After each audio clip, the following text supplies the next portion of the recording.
Hello friends, welcome to my channel cooking good with Sam. आज हम बनाने जा रहे हैं बेसन के लड्डू, सबके फेवरेट।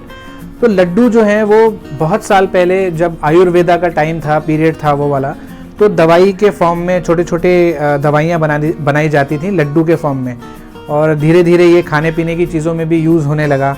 इसमें घी में मेवे के साथ लड्डू बनाए जाने लगे और जो वॉरियर्स होते थे काफ़ी टाइम तक जंग पे जाते थे तो वो अपने साथ कैरी करते थे ये, ताकि लंबे टाइम तक इसको वो रिटेन कर सकें और काफ़ी एनर्जेटिक होते थे। तो फिर जैसे जैसे टाइम बीतता गया, ब्रिटिश का रूल आया तो वो रिफाइंड शुगर हमारे देश में लेकर आए। तो फिर डिफरेंट रेसिपीज़ का फॉर्म इसने लिया। मिठाइयों में लड्डू यूज़ होने लगे और बनने लगे और शुगर ऐड करके लड्डू बनाए जाने लगे। तो यही लड्डू हम आज बनाने जा रहे हैं। तो चलिए शुरू करते हैं। तो बेसन के लड्डू बनाने के लिए सबसे पहले हम देसी घी डालेंगे कढ़ाई में। 1 कप देसी घी है।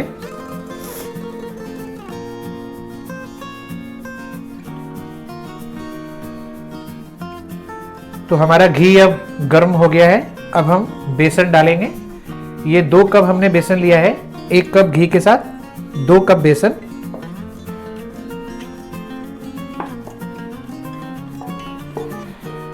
ये अब इसमें डाल दें आप और इसे लो और मीडियम फ्लेम पे चलाते रहें। इसे कंटिन्यूसली भूनना है आपको, करछी को चलाते रहना है। इसमें थोड़ा सा टाइम लगेगा आपको भूनने में। बिल्कुल पेशेंट रहें और आराम आराम से इसको भूनते रहें। और अगर आपको लगे कि आपका जो कंसिस्टेंसी है वो काफ़ी वाटरी हो गई है तो आप थोड़ा सा बेसन ऐड कर सकते हैं। इस तरीके की कंसिस्टेंसी होनी चाहिए। अब हम इसमें 3 छोटी हरी इलायची के दाने डाल देंगे। इससे बहुत अच्छा फ्लेवर आता है।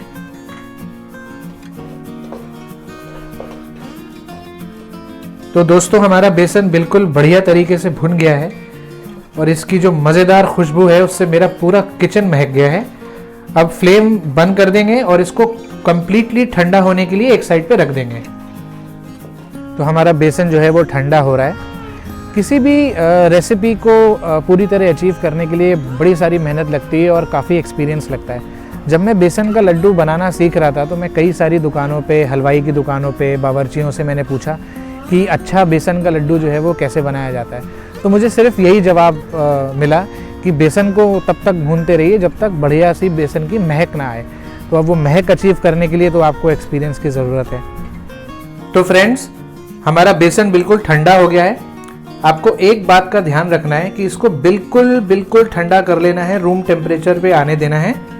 नहीं तो अगर थोड़ा सा भी ये गुनगुना रहा और आप चीनी इसमें ऐड करेंगे तो चीनी पानी छोड़ देगी और फिर आपके लड्डू बनेंगे नहीं। तो अब हमारा बेसन जो है ठंडा हो गया है। अब हम इसमें पिसी हुई चीनी डालेंगे।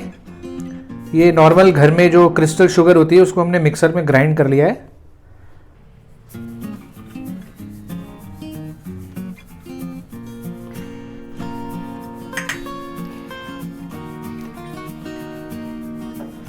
अब स्पैचुला का काम जो है वो ख़त्म हो जाएगा क्योंकि हमें ये हाथ से ही इसको मिक्स करना पड़ेगा। तो लड्डुओं को जब तक हाथ ना दो, हाथ से मिक्स ना करो तो फिर बात बनेगी नहीं। तो इसको अच्छी तरीके से मिक्स करना है आपको। तो फ्रेंड्स, 1 कप हमने चीनी डाली थी, वो पूरी तरीके से इनकॉर्पोरेट हो गई है।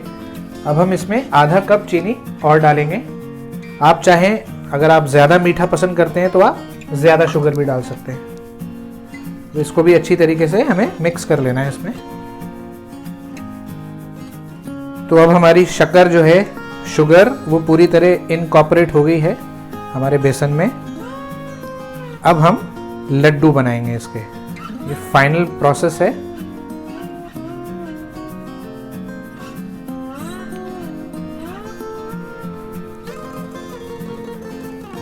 तो इस तरीके से हमें लड्डू बनाने हैं। अब हम अपने सारे बाकी के लड्डू भी बना लेंगे।